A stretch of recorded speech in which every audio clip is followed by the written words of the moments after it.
마님, 저 이제 가야 합니다. 저 이제 가야 합니다. 사내의 목소리는 낮았습니다. 낮고 떨렸습니다.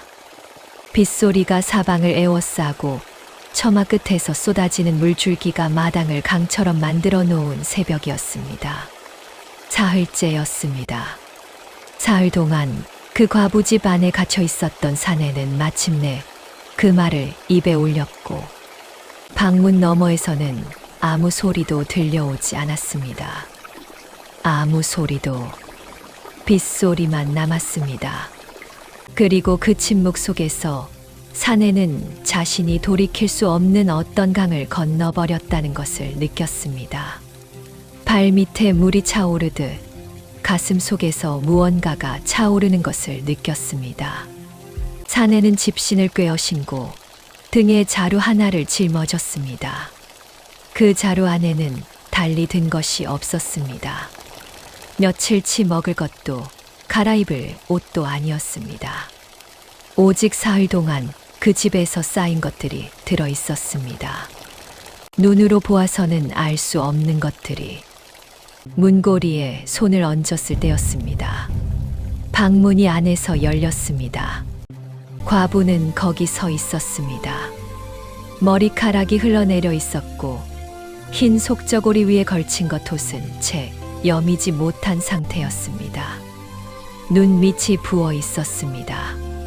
울었던 것인지 뜬 눈으로 밤을 지샌 것인지 그것은 알 수가 없었습니다. 다만 그 눈이 사내를 보고 있었습니다. 아무 말 없이.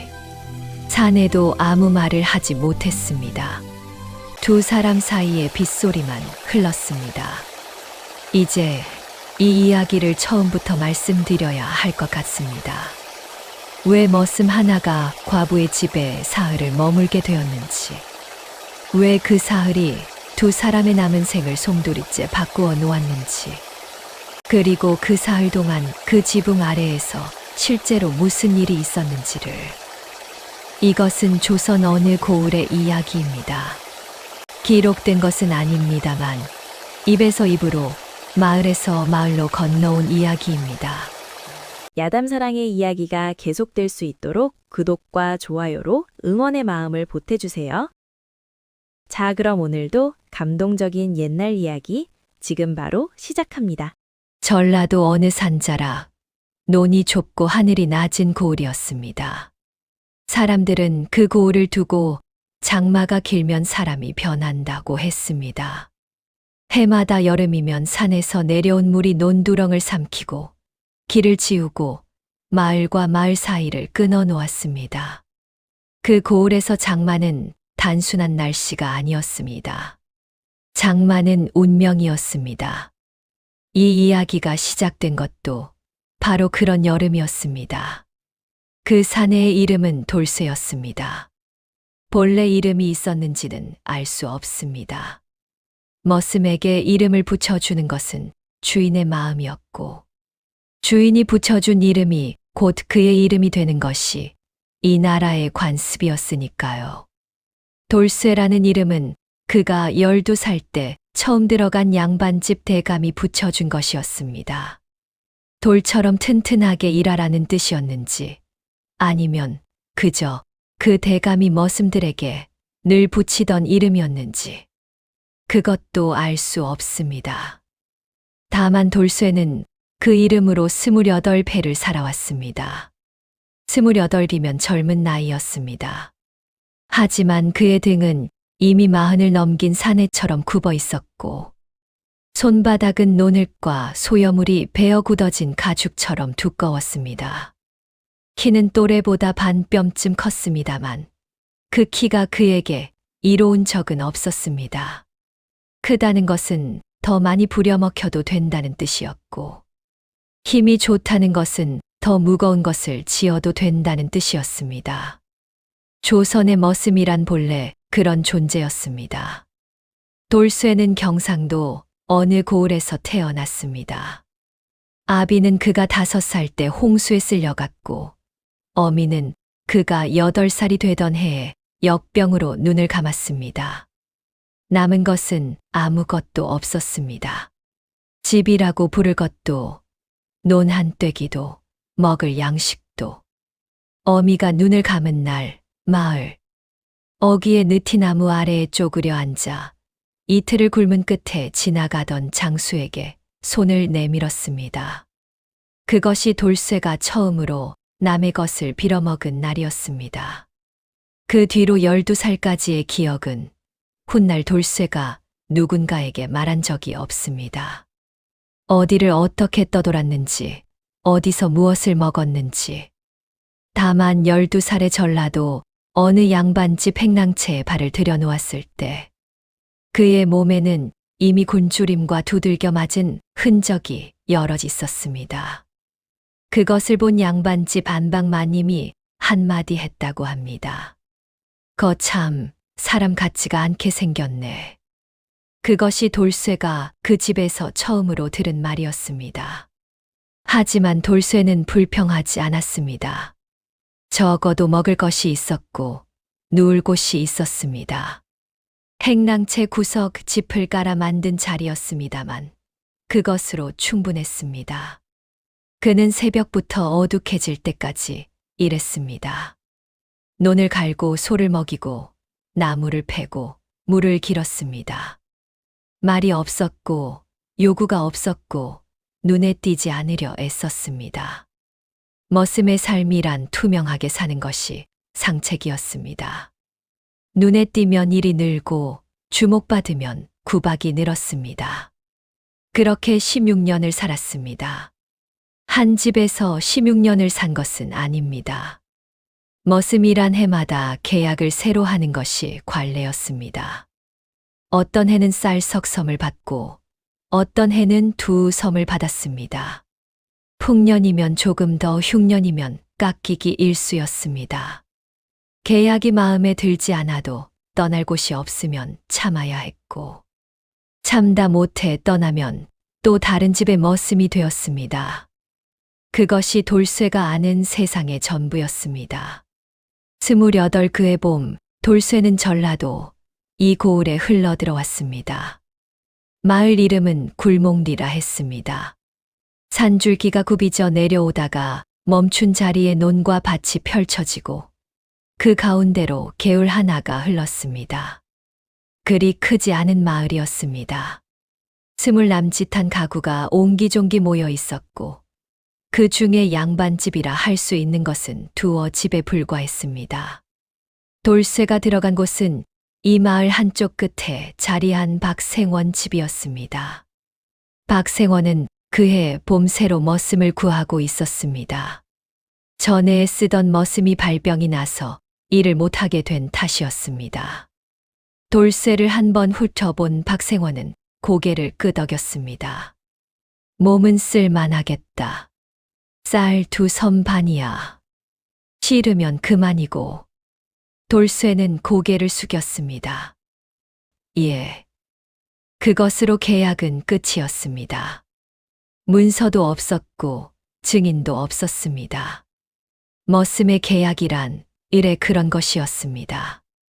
박생원은 마을 안에서는 그리 나쁜 평을 받는 사람이 아니었습니다. 위세를 부리거나 머슴을 함부로 대하는 편도 아니었습니다. 다만 무던한 사람이었습니다. 무던하다는 것은 좋게 말하면 너그럽다는 것이고 나쁘게 말하면 주의를 기울이지 않는다는 것이었습니다. 돌쇠가 어떤 사람인지, 어디서 왔는지, 무엇을 원하는지 그런 것은 박생원의 관심 밖이었습니다. 필요한 것은 일하는 몸이었고 돌쇠는 그것을 충분히 갖추고 있었습니다. 봄부터 여름 초까지는 순조로웠습니다. 돌쇠는 새벽에 일어나 논에 나갔고 해가 기울면 소를 몰아 들어왔습니다. 밥은 행랑채에서 따로 먹었고 잠도 거기서 잤습니다. 안채와는 얼굴을 마주칠 일이 거의 없었습니다. 박생원 댁 안채에는 마님과 16된 딸아이, 그리고 계집종 하나가 있었습니다. 이름은 각각이었습니다만 돌쇠에게 그것은 알 필요가 없는 정보였습니다. 안채는 안채고 바깥채는 바깥채였습니다. 그 선을 넘는 머슴은 없었고 넘으려는 머슴도 없었습니다. 그런데 그 마을에는 돌쇠가 일하는 박생원 집에서 길 하나를 사이에 두고 과부 집이 하나 있었습니다. 마을 사람들은 그 집 여인을 그냥 최씨네라고 불렀습니다. 최씨 성을 가진 남편이 3년 전에 죽었고 그 뒤로 홀로 살고 있었기 때문에 이름보다 성이 먼저였습니다. 과부의 나이는 25이었습니다. 남편이 죽은 것은 22대였으니 그때부터 혼자였습니다. 자식은 없었습니다. 밭 2떼기와 집 하나가 남은 재산의 전부였고 그것을 지키며 살아가고 있었습니다. 최 씨는 조용한 사람이었습니다. 마을 우물가에서도 말이 많은 편이 아니었고 남의 일에 끼어드는 법이 없었습니다. 장날에 나가도 필요한 것만 사고 곧 돌아왔습니다. 마을 사람들 중에는 그녀를 두고 차갑다, 도도하다 하는 사람도 있었습니다만 대부분은 딱하다고 했습니다. 꽃다운 나이에 홀로 되어 자식도 없이 밭을 붙이며 사는 것이 딱하다고 했습니다. 그러면서도 선뜻 도와주려는 사람은 없었습니다. 딱하다는 말은 하되 그 딱함을 나눌 마음은 없는 것이 사람이기도 했습니다. 최 씨는 그런 시선들을 알면서도 모른 척했습니다. 아니, 알면서 견뎠습니다. 그것이 그녀가 선택할 수 있는 유일한 태도였습니다. 돌쇠가 그녀를 처음 본 것은 봄 어느 날 아침이었습니다. 논두렁길을 지나다가 밭에서 김을 매는 여인을 보았습니다. 얼굴을 가리기 위해 챙이 넓은 삿갓을 쓰고 있었고 등은 구부려져 있었습니다. 혼자였습니다. 따로 일손을 부릴 형편이 못 되는 것이 눈에 보였습니다. 돌쇠는 그냥 지나쳤습니다. 그것이 맞는 일이었습니다. 머슴이 이웃집 과부의 밭일에 신경 쓸 이유는 없었습니다. 아니, 신경을 써서는 안 되는 것이었습니다. 괜한 입방아에 오르면 주인에게 피해가 가고 주인에게 피해가 가면 자신이 쫓겨나는 것이 이 세상의 이치였습니다. 돌쇠는 그냥 지나쳤습니다. 하지만 이상한 것은 그날 이후로 그 여인의 등이 머릿속에서 지워지지 않았다는 것입니다. 혼자 밭을 매던 그 구부러진 등이, 아무도 곁에 없던 그 모습이, 돌쇠는 그것이 무슨 감정인지 이름을 붙이지 못했습니다. 이름을 붙이는 것은 그를 아는 사람들의 일이었고 돌쇠는 그를 몰랐습니다. 다만 무언가가 가슴 어딘가에 걸려 있는 것처럼 아무것도 아닌데 무거운 것처럼 그런 느낌이 남았습니다. 여름이 다가오면서 하늘이 낮아지기 시작했습니다.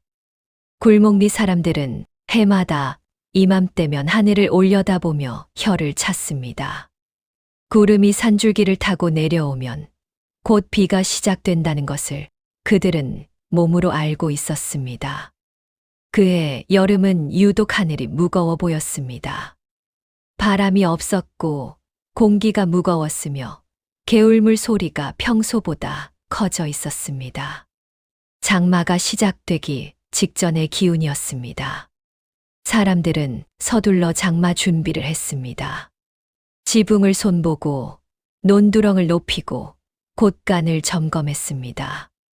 돌쇠도 박생원의 지시에 따라 행랑채 지붕에 올라가 이영을 덧댔습니다.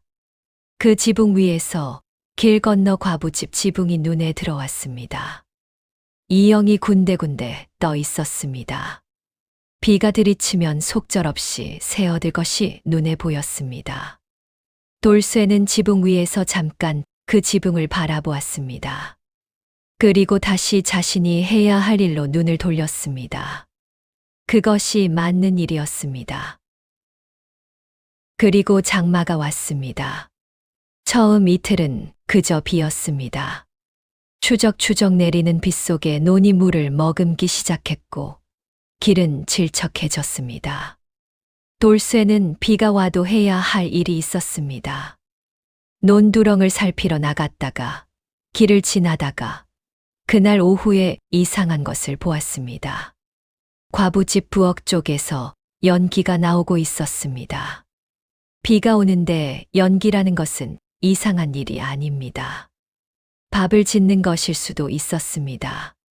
하지만 그 연기가 이상했던 것은 그 집 지붕 한쪽에서 물이 폭포처럼 흘러내리고 있었기 때문입니다. 이영이 무너진 것이었습니다. 빗물이 지붕 안으로 쏟아져 들어가고 있을 게 분명했습니다. 그런데도 안에서는 아무도 나오지 않았습니다. 돌쇠는 잠깐 멈췄습니다. 그리고 또 지나치려 했습니다. 그때 과부집 대문이 열렸습니다. 최 씨가 나왔습니다. 빗속의 맨머리로 손에는 양동이를 들고 있었습니다. 무너진 이영 아래로 쏟아지는 물을 받으려는 것이었습니다. 양동이 하나로 어떻게 해볼 수 있는 상황이 아니었습니다. 그것은 보는 것만으로도 알 수 있었습니다. 하지만 그녀는 양동이를 내려놓고 무너진 처마 아래서 혼자 무언가를 하려 했습니다. 돌쇠의 발이 멈췄습니다. 그리고 자기도 모르게 걸음을 돌렸습니다. 그것이 시작이었습니다. 이 모든 것의 진짜 시작이었습니다. 돌쇠가 과부집 대문 안으로 발을 들여놓은 것은 그날 오후 미씨가 조금 지난 때였습니다. 빗속에서 혼자 양동이를 들고 서 있던 최 씨는 낯선 사내가 대문 앞에 서는 것을 보고 뒷걸음을 쳤습니다. 당연한 일이었습니다. 과부가 혼자 사는 집에 남자가 들어선다는 것은 이 고을에서는 그 자체로 말이 되는 일이었습니다. 최 씨의 눈이 경계로 굳어졌습니다. 누구시오? 돌쇠는 대답 대신 고개를 들어 지붕을 가리켰습니다. 이영이 무너졌습니다. 이대로 두면 방 안까지 다 젖습니다. 최 씨는 아무 말도 하지 않았습니다. 그 침묵이 거절인지 허락인지 알 수 없었습니다. 하지만 돌쇠는 이미 마당 안으로 들어서고 있었습니다. 빗속에서 지붕을 올려다보며 무너진 이영의 상태를 살폈습니다. 비가 쏟아지는 중이라 지붕에 오르는 것은 위험했습니다. 하지만 이대로 두면 안채 전체가 물에 잠길 것이 뻔했습니다. 돌쇠는 말없이 창고 쪽으로 가서 사다리를 찾았습니다. 창고 안에는 사다리 대신 낡은 사닥다리가 하나 있었습니다. 삐걱거렸습니다만 쓸 수는 있었습니다. 그것을 지붕에 걸치고 올라가기 시작했습니다. 최 씨는 그 모습을 빗속에서 바라보았습니다. 말리지도 않았고 도와주지도 않았습니다. 다만 서서 보았습니다. 돌쇠가 지붕 위에서 일하는데 1시경쯤 걸렸습니다. 창고 한켠에 남아있던 이영단을 끌어올려 무너진 자리를 덮었습니다. 완전하지는 않았습니다. 새로 이는 것이 아니라 임시로 막는 것이었으니 비가 그친 뒤에 다시 손을 보아야 했습니다. 하지만 당장 방 안으로 쏟아지는 물줄기는 막을 수 있었습니다. 지붕에서 내려온 돌쇠는 흠뻑 젖어 있었습니다. 머리부터 발끝까지 빗물에 젖은 채 사닥다리를 창고에 돌려놓고 돌아서려 했습니다. 그때 최 씨가 말했습니다. 들어와서 말리고 가시오. 짧은 말이었습니다. 감사하다는 말도 수고했다는 말도 아니었습니다. 다만 그 한마디였습니다. 돌쇠는 잠깐 망설였습니다. 괜찮습니다. 가봐야 합니다. 비가 이렇게 오는데 어디를 가요? 그것도 짧았습니다. 하지만 틀린 말이 아니었습니다. 빗줄기는 더 세어지고 있었습니다. 길은 이미 발목까지 물이 차오를 판이었습니다. 돌쇠가 해야 할 박생원 집의 일은 이 빗속에서는 어차피 할 수 없는 것들이었습니다. 돌쇠는 부엌 쪽 처마 아래에 앉았습니다. 안으로 들어가는 것은 하지 않았습니다. 처마 밑이면 충분했습니다. 최 씨가 부엌에서 뜨거운 물 한 사발을 가져다 내밀었습니다. 돌쇠는 두 손으로 받았습니다. 아무 말 없이 마셨습니다. 빗소리가 처마를 두드렸습니다. 두 사람은 한동안 아무 말도 하지 않았습니다. 그 침묵이 어색하지 않았다는 것이 나중에 생각하면 이상한 일이었습니다. 낯선 사내와 과부가 처마 아래 앉아 있는 것은 어느 쪽에서도 편안해야 할 상황이 아니었습니다. 그런데도 그 침묵은 어딘가 자연스러웠습니다. 비가 그칠 기색을 보이지 않았습니다. 돌쇠가 일어서려 할 때마다 빗줄기가 더 세졌습니다. 하늘은 낯빛으로 가라앉았고 개울 소리는 점점 크게 들려왔습니다. 마을 저편에서 누군가 소리치는 것이 들렸습니다. 논두렁이 터졌다는 소리 같았습니다. 해가 기울었습니다. 그리고 돌쇠는 그 집에서 나가지 못했습니다. 이것이 첫날이었습니다. 하지만 이것은 시작에 불과했습니다. 최 씨는 저녁밥을 지었습니다. 혼자 먹기에도 넉넉하지 않은 양이었을 것입니다. 그런데도 그녀는 밥 한 그릇을 덮어서 처마 아래로 가져왔습니다. 돌쇠는 받을까 말까 잠시 손을 멈추었다가 받았습니다. 말없이 먹었습니다. 밤이 되었습니다. 빗소리는 더 깊어졌습니다. 최 씨는 창고 한켠을 가리켰습니다. 거기서 자시오. 집이 있소. 그 말로 첫날 밤이 시작되었습니다. 돌쇠는 창고에 짚을 깔고 누웠습니다. 빗소리를 들으며 눈을 감았습니다. 잠이 오는지 오지 않는지 모르는 상태로 밤이 깊어갔습니다. 새벽에 개울 소리가 훨씬 커져 있었습니다. 물이 불어난 것이었습니다. 돌쇠가 새벽에 일어나 대문 밖을 내다보니 마을과 마을을 잇는 흙길이 이미 물에 잠겨 있었습니다. 개울이 넘친 것이었습니다. 박생원 집까지 돌아가는 길도 마찬가지였습니다. 물이 무릎까지는 아니더라도 허벅지 가까이 차오를 것이 눈에 보였습니다. 빗속에 그 물을 헤치고 가는 것은 자칫하면 발을 헛디뎌 쓸려가는 일이 생기기도 했습니다. 돌쇠는 대문 앞에서 한동안 서 있었습니다. 그리고 안으로 돌아왔습니다. 둘째 날이었습니다. 빗줄기는 아침부터 거셌습니다.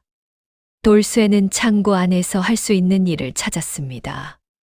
창고 안에 쌓인 농기구들이 녹이 슬고 손잡이가 부러진 채 방치되어 있었습니다.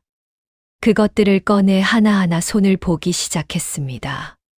삼날을 다듬고 호미 자루를 새 것으로 끼우고 끊어진 줄을 새로 꼬았습니다. 일하는 사내의 손은 가만히 있는 법을 몰랐습니다.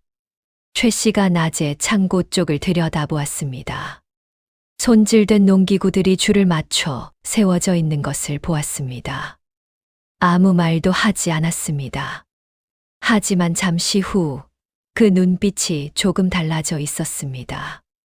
그것이 어떤 의미인지 최 씨 자신도 알지 못했을 것입니다.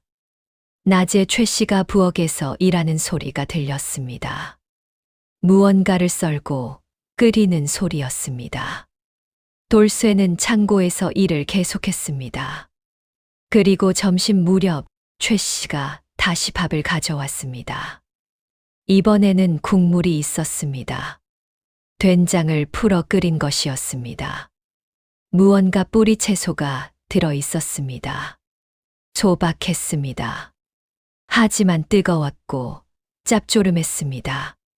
감사합니다. 돌쇠가 처음으로 말을 했습니다.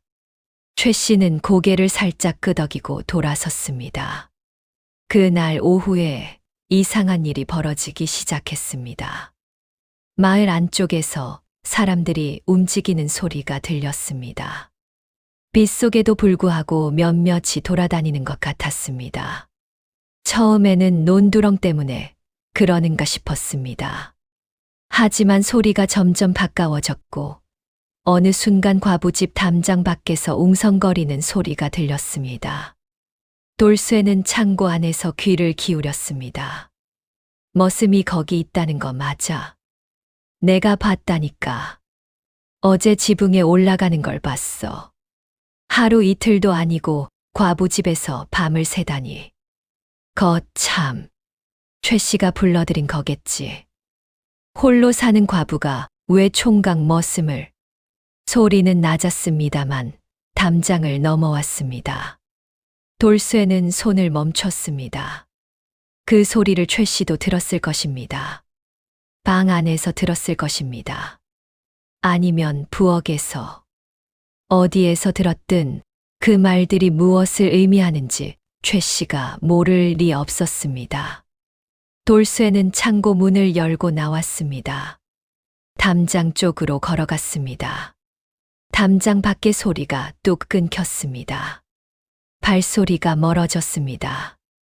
아무도 없었습니다. 비만 내리고 있었습니다. 돌쇠는 다시 창고로 돌아왔습니다. 그리고 앉아서 생각했습니다. 지금 당장 이 집을 나가야 한다는 것을. 빗속이든 물이 찬 길이든 박생원 집으로 돌아가야 한다는 것을. 아니면 이 입방아는 점점 커질 것이었습니다. 그것이 커지면 최 씨에게 피해가 갔습니다.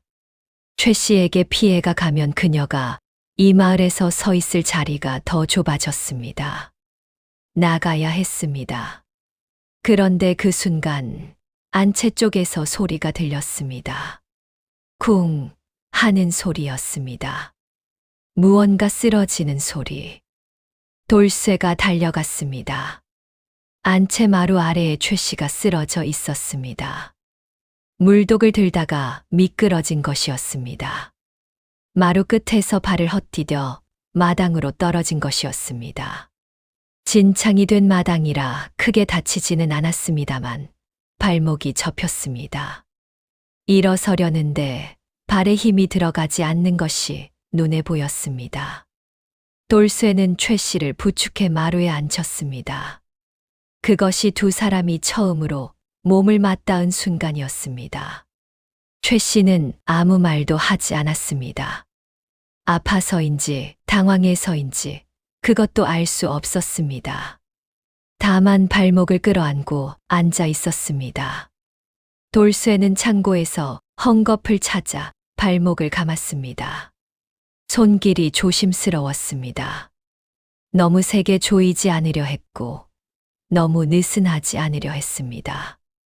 그 손길이 익숙하지 않은 것은 분명했습니다. 하지만 최선을 다하는 것은 보였습니다. 이제 못 걷겠습니다. 돌쇠가 말했습니다. 진단이라기보다 확인이었습니다. 최 씨가 고개를 끄덕였습니다. 그 눈에 처음으로 무언가 흔들리는 것이 보였습니다. 당혹스러움인지 두려움인지 아니면 전혀 다른 무언가인지. 이제 돌쇠는 나갈 수도 없었습니다. 발목을 다친 사람을 두고 나가는 것은 그가 아는 도리로는 할 수 없는 일이었습니다. 적어도 혼자 밥을 지어 먹을 수 있을 때까지는. 하지만 사람들은 몰랐습니다. 담장 밖에서 이미 입방아는 시작되었고 그 입방아는 굴목리 마을 안에서 빗속을 타고 집집마다 퍼져나가고 있었습니다. 셋째 날 아침이었습니다. 빗소리가 조금 잦아들어 있었습니다. 그러나 길은 여전히 물에 잠겨 있었고 하늘은 아직 열릴 기미가 없었습니다. 돌쇠는 새벽에 일어나 우물에서 물을 길어 부엌에 가져다 놓았습니다. 최 씨가 발목 때문에 무거운 것을 들 수 없었기 때문입니다. 그리고 아궁이에 불을 피웠습니다. 불이 올라오는 것을 보고 밥물을 올려놓았습니다. 머슴의 손이 부엌이라도 낯설지 않은 것은 오래 홀로 지내온 사람의 손이 그러하듯이었습니다. 최 씨가 방문을 열고 나왔습니다. 발목에 헝겊을 감은 채 문설주를 짚고 서 있었습니다. 내가 할 수 있소. 발목이 더 부을 겁니다.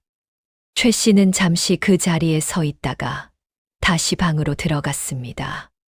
그날 낮에 박생원이 왔습니다. 대문 밖에서 기척이 났고 돌쇠가 나가보니 박생원이 빗속에 서 있었습니다. 얼굴이 굳어 있었습니다. 옆에는 마을 사람 하나가 함께 있었습니다. 마을에서 소문을 전한 사람이 누구인지는 몰라도 박생원의 귀에까지 이미 닿아 있었습니다. 돌쇠야. 예, 주인 어른. 여기서 뭐 하는 게냐? 돌쇠는 말했습니다. 비로 길이 끊겼고 지붕이 무너져 임시로 손을 보았으며 마님이 발목을 다쳐 혼자 두기 어려워 사흘을 머물렀다고 사실 그대로를 말했습니다. 꾸미지도 않았고 줄이지도 않았습니다. 박생원의 눈이 가늘어졌습니다. 사실이 그렇다 해도 과부집에 사내가 사흘을 있었다는 것이 어떻게 들리는지 모르느냐. 압니다. 알면서 왜 있었어? 돌쇠는 대답하지 않았습니다. 그 침묵이 박생원에게는 고집으로 보였을 것입니다. 아니면 뻔뻔함으로. 박생원이 목소리를 낮추었습니다. 당장 짐 챙겨서 나오너라. 내 집 머슴이 이 마을에서 구설에 오르는 것은 내가 용납 못한다. 돌쇠는 고개를 숙였습니다. 예.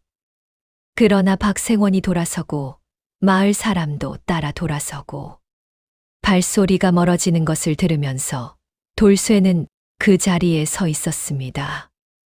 움직이지 않았습니다. 짐을 챙기면 됩니다. 그것은 쉬운 일이었습니다. 자루 하나 짊어지고 나가면 그것으로 끝입니다. 발목을 다친 과부가 혼자 밥을 지어 먹을 수 있는지 없는지는 돌쇠가 알 바가 아니었습니다. 머슴에게는 머슴의 자리가 있었고 그 자리를 벗어난 것이 이미 잘못이었습니다. 나가는 것이 맞았습니다. 그런데 방 안에서 소리가 들렸습니다. 최 씨가 혼자 물독을 또 들려는 소리였습니다. 발목이 아픈 채로 소리 없이 해보려는 것이 들렸습니다. 돌쇠는 부엌으로 걸어갔습니다. 물독을 들어 제자리에 놓았습니다. 그리고 다시 창고로 돌아와 집 위에 앉았습니다. 나가야 했습니다. 지금 당장 나가야 했습니다. 하지만 그 발은 움직이지 않았습니다. 이것이 이 이야기에서 가장 중요한 순간이었습니다. 돌쇠가 나가느냐 남느냐 그 한 가지 선택이 그리고 그 선택이 불러올 것들이 밖에서 빗소리가 다시 거세졌습니다. 하늘이 아직 열리지 않고 있었습니다. 그날 저녁 마을 안쪽에서 발소리가 여러 들려왔습니다. 대문을 두드리는 소리가 났습니다. 최 씨 거기 있소. 마을 이장의 목소리였습니다. 돌쇠는 창고 안에서 그 소리를 들었습니다. 최 씨가 문을 열 수 있을지, 발목으로 걸어 나올 수 있을지. 잠시 망설이다가 돌쇠가 먼저 대문으로 나갔습니다. 이장의 얼굴이 굳었습니다. 이장 옆에는 마을 어른 두어 명이 더 있었습니다. 모두 돌쇠를 바라보았습니다. 그 눈빛이 어떤 것인지 돌쇠는 몰랐습니다. 아니, 알고 있었습니다. 그러나 모른 척했습니다. 최 씨 마님이 발목을 다쳐 움직이지 못합니다. 제가 잠시 도움을 드리고 있었습니다. 잠시가 사흘이요? 이장이 말했습니다. 비로 길이 끊겼습니다. 길은 오늘 열렸소. 물이 빠지기 시작했어. 그런데 당신은 아직 여기 있고. 돌쇠는 대답하지 않았습니다. 이장이 낮은 목소리로 말했습니다. 최 씨가 이 마을에서 계속 살려면 이런 말이 돌면 안 돼요. 머슴 하나 때문에 과부 여인이 마을에서 손가락질 받는 것, 당신이 원하는 것이오? 그 말은 칼처럼 들어왔습니다. 돌쇠는 고개를 숙였습니다. 나가겠습니다. 이장이 고개를 끄덕이고 돌아섰습니다. 따라온 마을 어른들도 돌아섰습니다. 발소리가 빗속으로 멀어졌습니다. 돌쇠는 대문 안으로 들어왔습니다. 창고 앞에 서서 자루를 들었습니다. 그 순간 안방문이 열렸습니다. 최 씨가 거기 서 있었습니다. 문설주를 짚고 머리카락이 흘러내려 있었고 눈 밑이 부어 있었습니다. 울었던 것인지 뜬 눈으로 밤을 지샌 것인지. 마님, 저 이제 가야 합니다. 돌쇠의 목소리는 낮았습니다. 낮고 떨렸습니다. 최 씨는 아무 말도 하지 않았습니다. 두 사람 사이에 빗소리만 흘렀습니다. 이것이 파트 1에서 먼저 보여드렸던 그 장면입니다. 이제 그 다음 그 침묵 속에서 무슨 일이 벌어졌는지를 말씀드릴 차례입니다. 하지만 그 전에 여러분께서 한 가지를 알아주셔야 합니다. 사람들이 모르는 것이 하나 있었습니다. 최 씨가 그 사흘 동안 단 한 번도 돌쇠에게 가라고 말하지 않았다는 것을. 이장이 오기 전까지, 박생원이 오기 전까지 마을 사람들이 담장 밖에서 수군거리는 내내 최 씨는 한 번도 그 말을 입에 올리지 않았다는 것을.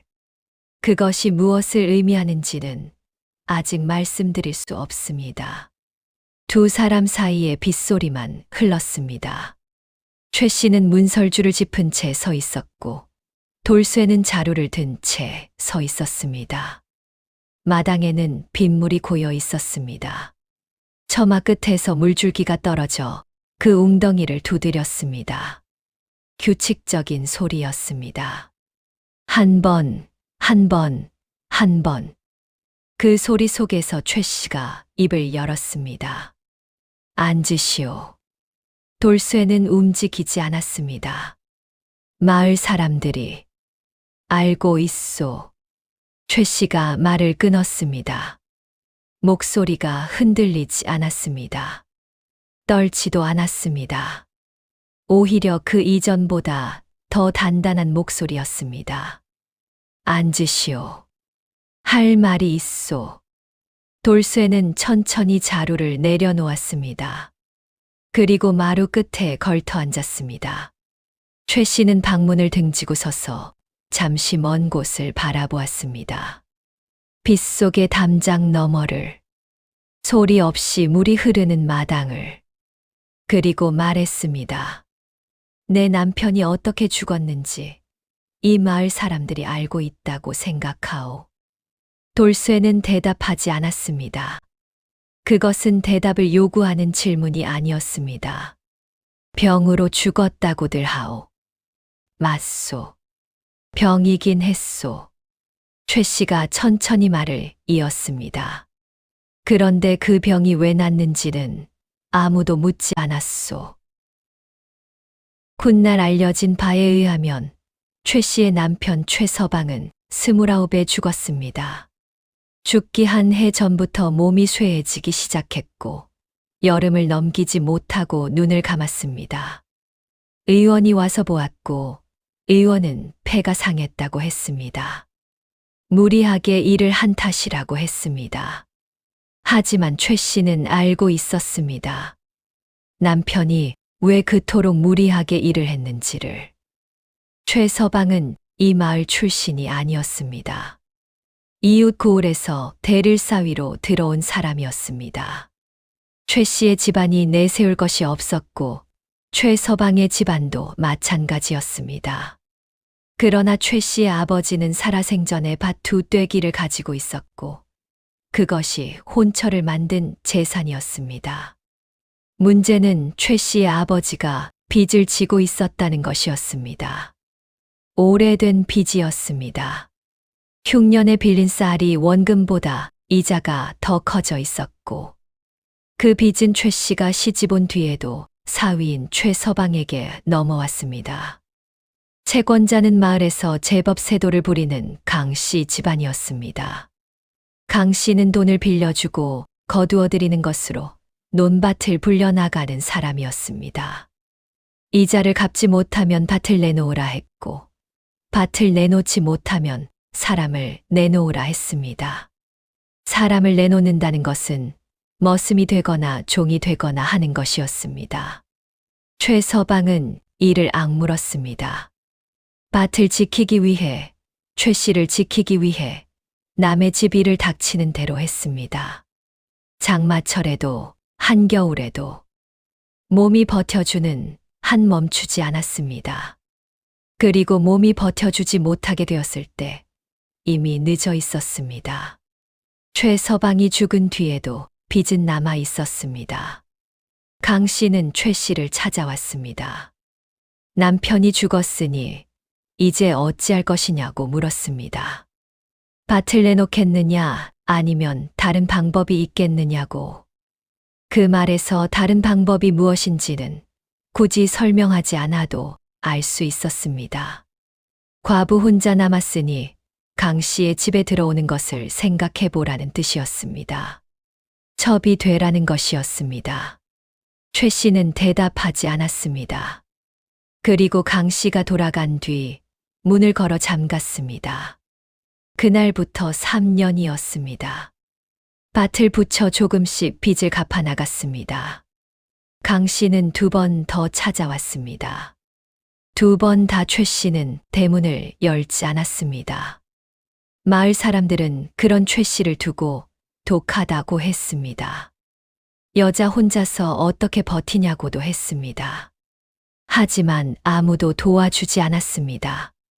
강 씨의 눈 밖에 나는 것을 두려워했기 때문입니다. 최 씨가 조용히 살았던 것은 도도해서가 아니었습니다.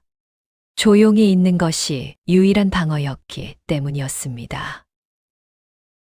돌쇠는 그 이야기를 들으며 마루 끝에 앉아 있었습니다. 말없이 최 씨가 말을 마쳤습니다. 그리고 돌쇠를 바라보았습니다. 왜 이 말을 하는지 모르겠소. 그녀의 목소리가 처음으로 낮아졌습니다. 당신이 가기 전에 누군가에게 한 번쯤 말하고 싶었던 것 같소. 아무에게도 말하지 못한 것을. 돌쇠는 오래 침묵했습니다. 그리고 말했습니다. 빚이 얼마나 남았습니까? 최 씨가 눈을 들었습니다. 그건 왜 묻소? 얼마나 남았습니까? 최 씨는 잠시 돌쇠를 바라보다가 대답했습니다. 쌀로 치면 15섬 가까이. 돌쇠는 고개를 끄덕였습니다. 그리고 말했습니다. 저는 16년 동안 머슴살이를 했습니다. 해마다 쌀 2섬에서 3섬을 받았습니다. 그런데 한 번도 그것을 써본 적이 없습니다. 최 씨가 천천히 고개를 들었습니다. 쓸 곳이 없었습니다. 쓸 사람도 없었습니다. 그래서 그냥 쌓아두었습니다. 박생원 집광에 맡겨두었습니다. 16년치가 거기 있습니다. 최 씨의 눈이 흔들렸습니다. 무슨 말을 하려는 것이요? 돌쇠는 대답하지 않았습니다. 대신 일어섰습니다. 자루를 들었습니다. 그리고 대문 쪽으로 걸어갔습니다. 내일 오겠습니다. 그 말을 남기고 돌쇠는 빗속으로 걸어 나갔습니다. 그런데 이상한 일이 벌어지기 시작했습니다. 다음 날, 날이 개었습니다. 장마가 사흘 만에 거쳤습니다. 굴목리 사람들은 오래간만에 하늘이 열리는 것을 보며 저마다 마당으로 나왔습니다. 눅눅한 것들을 꺼내 말리고 논두렁을 살피러 나갔습니다. 마을이 다시 움직이기 시작했습니다. 돌쇠는 박생원 집으로 돌아갔습니다. 박생원의 얼굴은 여전히 굳어 있었습니다.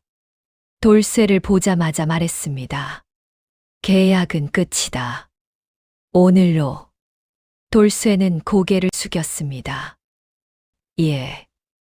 그런데 광에 맡겨둔 것을 찾아야겠습니다. 박생원이 눈살을 찌푸렸습니다.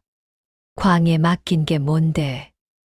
해마다 받은 쌀 중에서 쓰지 않은 것들입니다. 따로 두어달라 했었습니다. 박생원이 잠시 멈칫했습니다. 그것은 사실이었습니다. 돌쇠가 이 집에 온 첫 해부터 봉금으로 받은 쌀 중 일부를 쓰지 않고 광에 맡겨두었던 것이 있었습니다. 박생원으로서는 편한 일이었습니다. 어차피 쌀은 광에 있었고 머슴이 찾지 않으면 그냥 쌓여 있는 것이었으니까요. 그걸 지금 왜 찾는 거냐? 쓸 곳이 생겼습니다. 박생원은 돌쇠를 오래 바라보았습니다. 그 눈빛 속에서 무언가를 읽으려는 것 같았습니다. 하지만 돌쇠의 얼굴은 언제나처럼 평평했습니다. 감정이 드러나지 않는 얼굴이었습니다. 박생원은 결국 광을 열었습니다. 쌀이 있었습니다. 정확히 얼마인지는 박생원도 따져본 적이 없었습니다. 세어보니 17섬에 가까웠습니다. 돌쇠가 16년 동안 쓰지 않고 모아온 것이었습니다. 박생원의 얼굴이 굳었습니다. 머슴 하나가 이만한 것을 모아두었다는 것이 무언가를 준비해온 것처럼 보였기 때문입니다. 하지만 그것은 돌쇠의 것이었습니다. 뺏을 이유가 없었습니다. 다 가져갈 거냐? 예. 돌쇠는 그날 오후 마을 안에서 지게꾼 2명을 품삯을 주고 불렀습니다. 쌀 17섬을 나눠 지어 강씨 집으로 향했습니다. 강씨는 돌쇠가 찾아온 것을 보고 처음에는 어리둥절한 얼굴이었습니다. 내가 여기는 왜 왔느냐? 최씨 댁 빚을 갚으러 왔습니다. 강씨의 눈이 가늘어졌습니다. 최씨 댁 빚을 내가 무슨 상관이냐? 빚을 갚으면 상관이 됩니다. 그 말에 강씨가 입을 다물었습니다. 지게꾼들이 쌀 섬들을 강씨 마당에 내려놓았습니다. 17섬. 최씨가 말한 15섬보다 2섬이 더 많았습니다. 이자를 포함하고도 남는 양이었습니다. 강씨는 마당에 쌓인 쌀 섬들을 내려다보았습니다. 오래 내려다보았습니다. 그리고 돌쇠를 올려다보았습니다. 머슴 주제에 이게 어디서 난 거냐? 제가 번 것입니다. 증거가 있느냐? 박생원께 물어보시면 됩니다. 강씨는 아무 말도 하지 못했습니다. 돌쇠는 품에서 종이 한 장을 꺼냈습니다. 마을 훈장에게 부탁해 미리 써두었던 것이었습니다. 빚을 갚았다는 확인서를 써달라는 내용이었습니다. 강씨는 그 종이를 받아들었습니다. 읽었습니다. 그리고 붓을 들었습니다. 강씨가 서명을 했습니다. 도장을 찍었습니다. 돌쇠는 그 종이를 받아 품에 넣었습니다. 그리고 고개를 숙였습니다. 감사합니다. 돌아서서 걸어 나왔습니다. 강씨는 그 뒷모습을 바라보았습니다. 마당에 쌓인 쌀 섬들과 걸어나가는 사내의 등을 번갈아 보았습니다. 무슨 생각을 했는지는 알 수 없습니다. 다만 강씨는 그날 이후로 최 씨를 다시 찾아가지 않았습니다. 돌쇠가 과부집 대문 앞에 선 것은 그날 저녁 무렵이었습니다. 날이 개어 있었습니다. 장마가 물러간 하늘은 높고 맑았습니다. 저녁 햇살이 길게 늘어져 마당을 물들이고 있었습니다. 돌쇠가 대문을 두드렸습니다.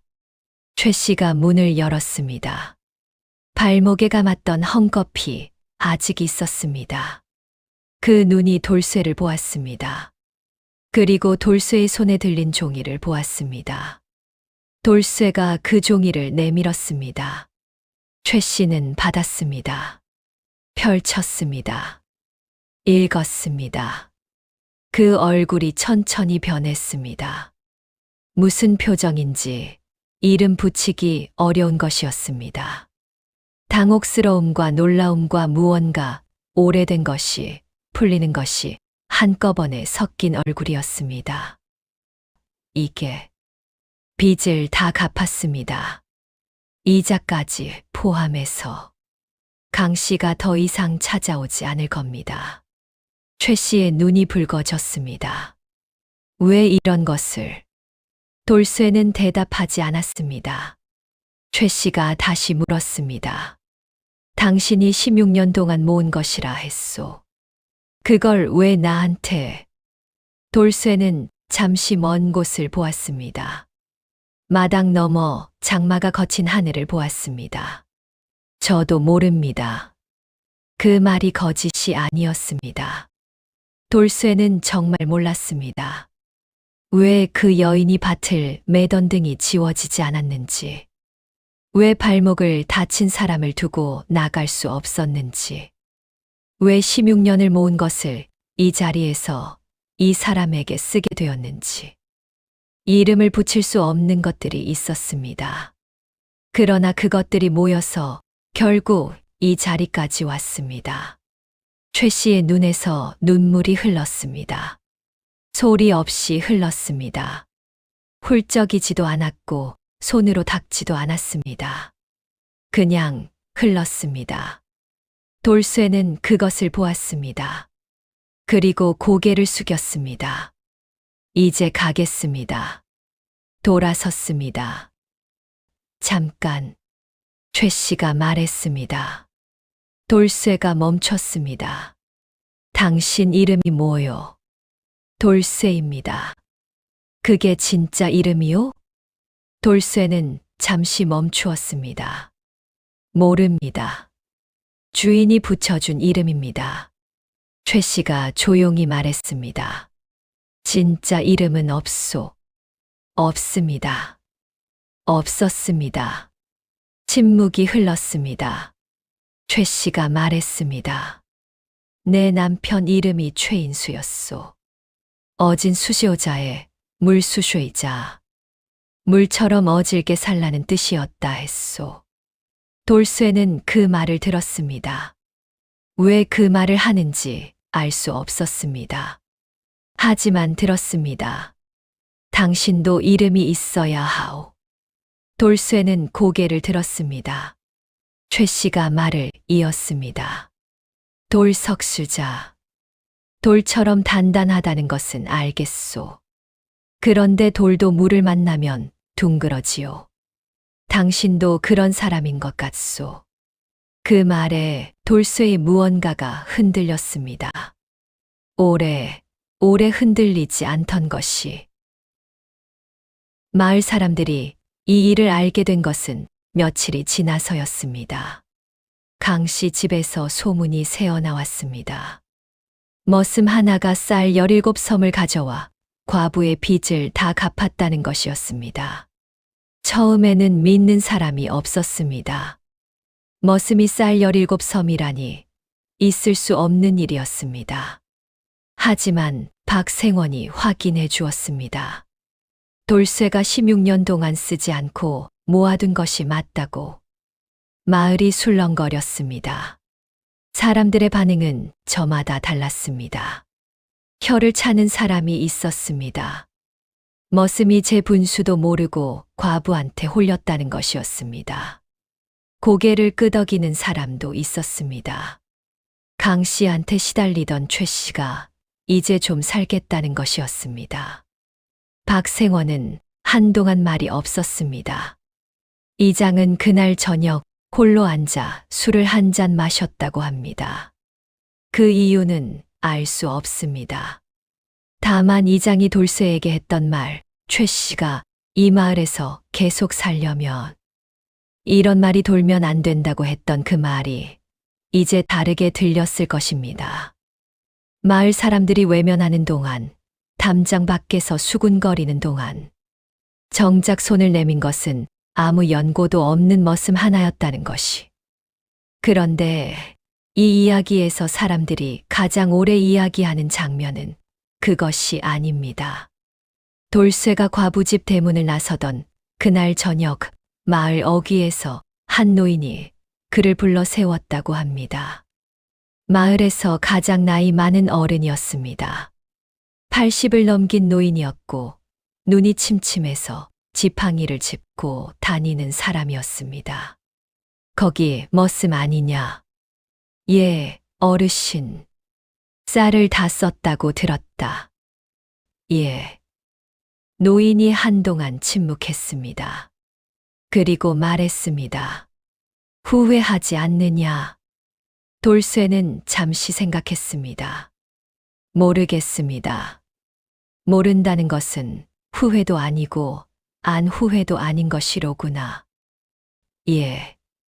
노인이 지팡이로 땅을 한 번 찍었습니다. 나는 젊었을 때 그런 짓 한 번 못 해봤다. 늘 계산을 했거든. 이게 내게 이로운가, 이롭지 않은가. 그 계산 속에서 놓쳐버린 것들이 있었는데 노인이 말을 멈추었습니다. 그게 뭔지는 이제 너무 늦어서 모른다. 돌쇠는 그 말을 들었습니다. 아무 대답도 하지 않았습니다. 다만 고개를 숙였습니다. 노인이 지팡이를 짚고 천천히 걸어갔습니다. 돌쇠는 그 뒷모습을 바라보았습니다. 그리고 자신이 지금 어디로 가야 하는지를 생각했습니다. 박생원 집에서 계약이 끊겼으니 잠을 잘 곳이 없었습니다. 쌀을 다 썼으니 당장 다음 주인 집을 찾아야 했습니다. 이 마을에서 받아줄 집이 있을지도 알 수 없었습니다. 다 알면서도 그 발걸음이 무겁지 않았습니다. 그것이 이상했습니다. 16년을 모은 것을 하루 만에 썼습니다. 돌아올 것도 없었습니다. 그런데도 무겁지 않았습니다. 오히려 무언가를 오래 지고 다니다가 내려놓은 것 같은 느낌이 있었습니다. 그 느낌이 무엇인지 돌쇠는 역시 이름을 붙이지 못했습니다. 그로부터 사흘 후였습니다. 최 씨가 마을 이장을 찾아갔습니다. 발목에 헝겊을 감은 채 절뚝이며 걸어간 것이었습니다. 이장이 놀라 자리를 내주려 하자 최 씨는 손을 저었습니다. 오래 앉아 있을 것이 아닙니다. 한 가지만 여쭤보러 왔습니다. 말씀하시오. 돌쇠라는 사람이 이 마을에 머물 수 있겠습니까? 이장이 말문이 막혔습니다. 그것은 돌쇠 본인이 결정할 일 아니겠소. 이 마을에서 그 사람을 받아줄 집이 있느냐는 것을 묻는 것입니다. 이장은 한동안 대답하지 못했습니다. 최 씨가 말을 이었습니다. 제 밭 두 떼기 중에 하나는 이제 빚이 없습니다. 그 밭을 붙여줄 사람이 필요합니다. 정당한 품삯을 드릴 것입니다. 그것이 이 마을에서 문제가 됩니까? 이장이 최 씨를 바라보았습니다. 오래 바라보았습니다. 그리고 천천히 고개를 저었습니다. 문제가 되지 않소. 최 씨가 고개를 숙였습니다. 감사합니다. 그리고 돌아섰습니다. 절뚝이며 천천히 걸어 나갔습니다. 이장은 그 뒷모습을 바라보았습니다. 술렁이는 마을 안에서 혼자 버텨온 그 등을, 3년을 그렇게 서 있었던 그 사람의 등을. 그날 저녁 이장은 돌쇠를 찾아갔습니다. 마을 어기 낡은 빈 창고에서 하룻밤을 지내고 있던 돌쇠를 찾아가 앉으라고 했습니다. 최 씨가 왔다 갔소. 돌쇠는 말이 없었습니다. 그 밭을 붙여줄 생각이 있소. 돌쇠는 천천히 고개를 들었습니다. 있습니다. 이장이 고개를 끄덕였습니다. 그렇다면 이 마을에 있어도 돼요. 그 한마디였습니다. 길고 설명하는 말이 아니었습니다. 용서도 아니고 허락도 아닌 그냥 있어도 된다는 말이었습니다. 하지만 돌쇠에게 그 말은 태어나서 처음으로 어딘가에 속해도 된다는 말처럼 들렸습니다. 그것이 이 고을에서, 이 마을에서 돌쇠가 처음으로 받은 자리였습니다. 처음에 말씀드렸던 것을 기억하십니까? 돌쇠가 박생원 집 지붕을 손보다가 과부 집 지붕이 눈에 들어왔을 때 이영이 떠 있는 것을 보았다는 것을. 그때 돌쇠는 보고도 지나쳤습니다. 그것이 맞는 일이었기 때문에. 하지만 그 지붕이 눈에 들어왔다는 것이 이미 무언가가 시작된 것이었습니다. 그리고 빗속에서 발을 돌린 그 순간이 이 모든 것을 만들었습니다. 사람의 인연이란 그런 것인지도 모릅니다. 거창하게 시작하는 것이 아니라 그냥 한번 발걸음을 돌리는 것에서, 지나치지 않는 것에서, 그 작은 것 하나가 두 사람의 남은 생을 바꾸어 놓는 것에서, 그 뒤로 굴목리 마을에는 조용한 변화가 찾아왔습니다. 크고 요란한 변화가 아니었습니다. 누가 선언한 것도 누가 결정한 것도 아니었습니다. 그냥 조금씩 달라지는 것들이 있었습니다. 봄이 오면 씨앗이 땅 속에서 조용히 움트듯이 그렇게 달라지는 것들이었습니다. 돌쇠는 최 씨의 밭을 붙였습니다. 이장이 허락했고 마을 사람들이 받아들였습니다. 처음에는 여전히 수군거리는 사람들이 있었습니다. 과부와 머슴이 한 마을에서 그렇게 가까이 지낸다는 것이 어떻게 보이겠느냐고. 하지만 돌쇠는 언제나 그러하듯이 선을 지켰습니다. 낮에는 밭에서 일했고 해가 기울면 마을 어귀의 작은 방 하나를 빌려 거기서 지냈습니다. 최 씨의 집에는 일이 있을 때만 들어갔고 일이 없으면 들어가지 않았습니다. 그것이 그가 지킬 수 있는 예의였습니다. 그 예의를 마을 사람들이 알아보는 데는 그리 오랜 시간이 걸리지 않았습니다. 가을이 왔습니다. 그 해의 가을은 풍년이었습니다. 장마가 길었던 해에 오히려 벼가 잘 익는 일이 있었습니다. 최 씨의 밭에서도 수확이 넉넉했습니다. 돌쇠가 제대로 손을 본 농기구들이 제 역할을 했고 돌쇠의 손이 봄부터 갖고 온 밭이 결실을 맺었습니다. 최 씨는 그 수확물 중에서 정당한 몫을 돌쇠에게 내놓았습니다. 돌쇠는 받았습니다. 더 달라고 하지도 않았고 덜 받으려 하지도 않았습니다. 그것이 두 사람 사이의 약속이었습니다. 말로 한 약속이 아니었습니다. 그냥 그렇게 되어 있었습니다. 겨울이 지나고 다시 봄이 왔습니다. 그 봄에 마을에서 보기 드문 일이 있었습니다. 최 씨가 마을 이장을 다시 찾아갔습니다. 이번에는 발목이 아니라 두 발로 단단히 서서 그리고 조용히 말했습니다. 돌쇠와 혼인하고 싶습니다. 이장이 놀랐습니다. 마을 어른들이 놀랐습니다. 과부가 머슴에게 청혼을 한다는 것은 이 고을에서는 들어본 적 없는 일이었습니다. 거꾸로인 것도 아니었습니다. 여자가 먼저, 더구나 과부가 머슴에게. 이장이 물었습니다. 돌쇠는 알고 있소? 아직 모릅니다. 여기서 먼저 허락을 받고 싶었습니다. 이장은 한참 생각했습니다. 조선의 법으로는 과부의 재혼이 금해진 것은 아니었습니다. 다만 권장되지 않았고 눈살을 찌푸리는 시선이 따랐습니다. 더구나 신분 차이가 있었습니다.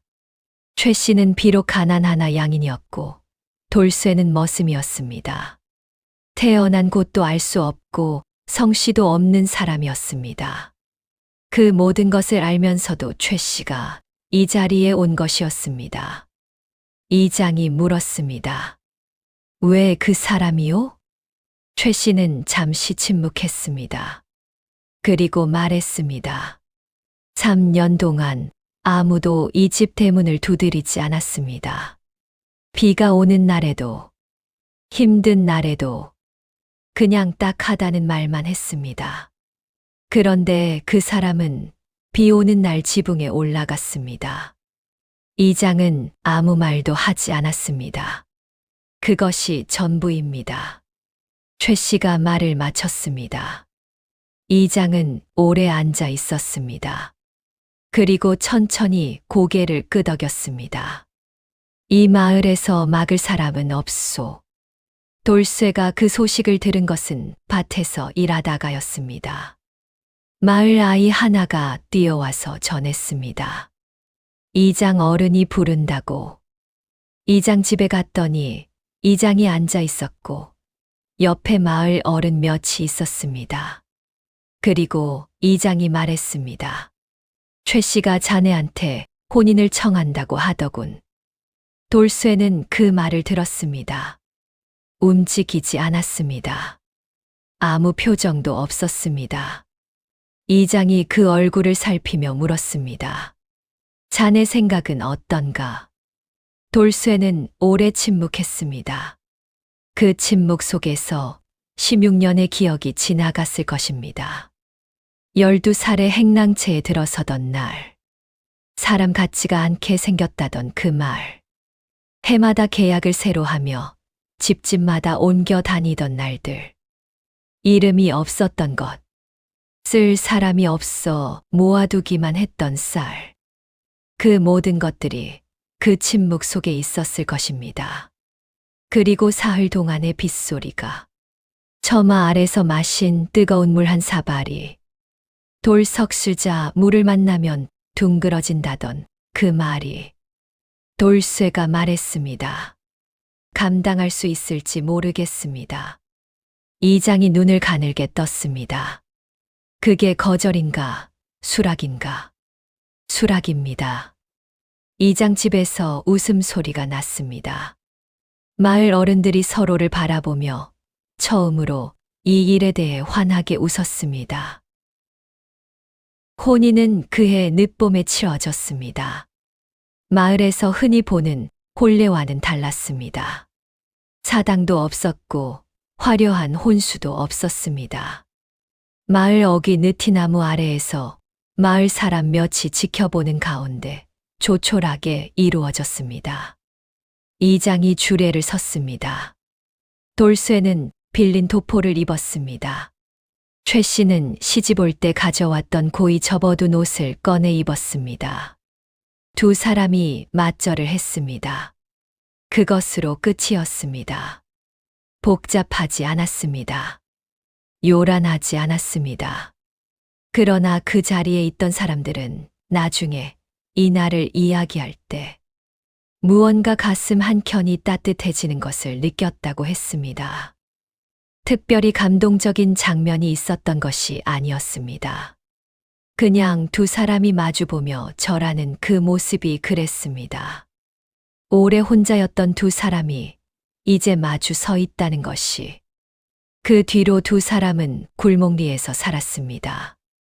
돌쇠는 최 씨의 밭을 붙이면서 덜어는 마을 다른 집의 일도 거들었습니다. 힘이 좋고 손이 부지런한 사람이라는 것이 알려지면서 일거리가 끊이지 않았습니다. 최 씨는 밭에서 나온 것들을 장에 내다 팔았고 그것으로 살림을 꾸렸습니다. 넉넉하지는 않았습니다. 그러나 부족하지도 않았습니다. 강 씨는 그 뒤로 2번 다시 최 씨를 찾아오지 않았습니다.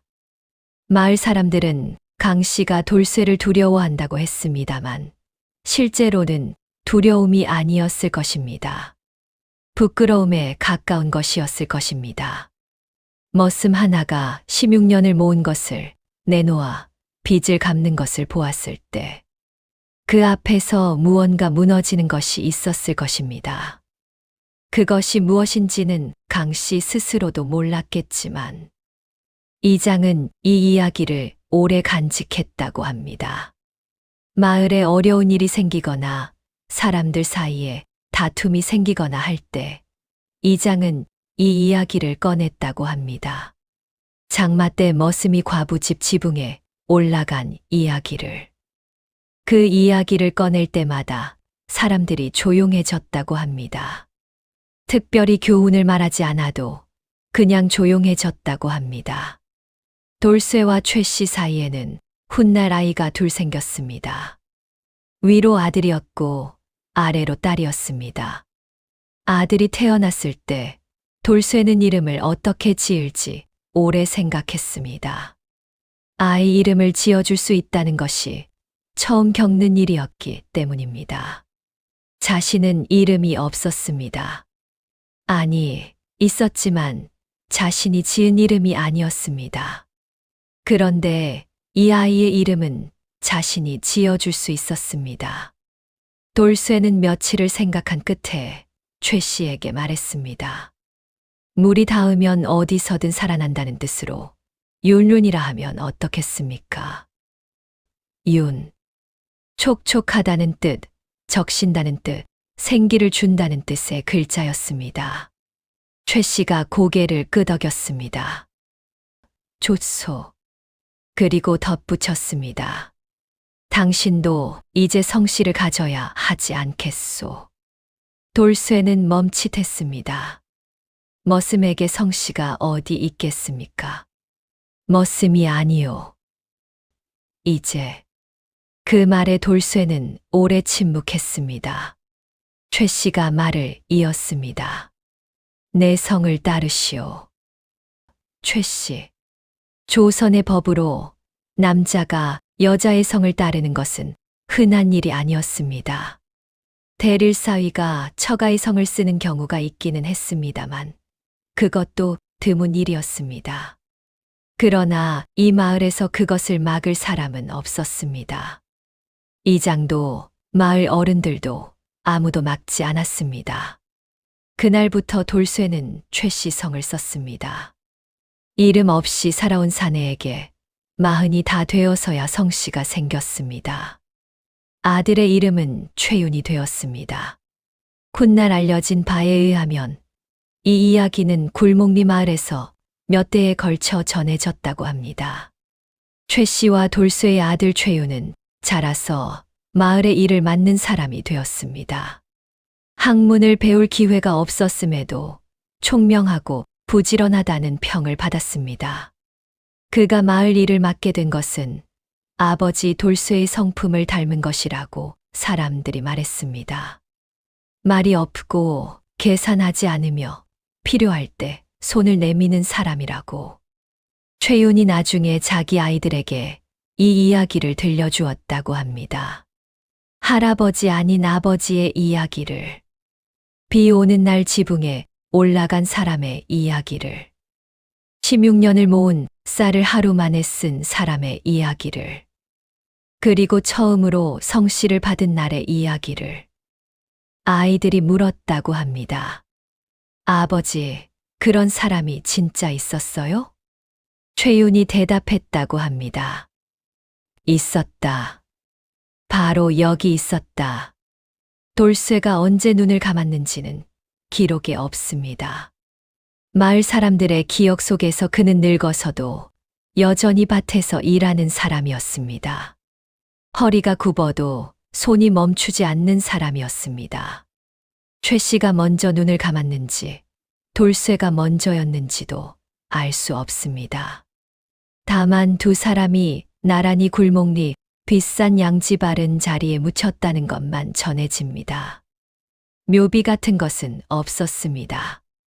그러나 마을 사람들은 해마다 그 자리를 찾았다고 합니다. 특별한 이유는 없었습니다. 그냥 그 자리에 가면 마음이 차분해진다고 했습니다. 무언가를 생각하게 된다고 했습니다. 무엇을 생각하는지는 사람마다 달랐습니다.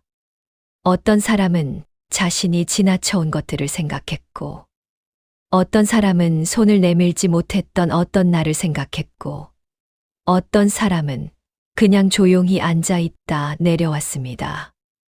그것으로 충분했습니다. 이 이야기에서 돌쇠가 한 일은 사실 크지 않습니다.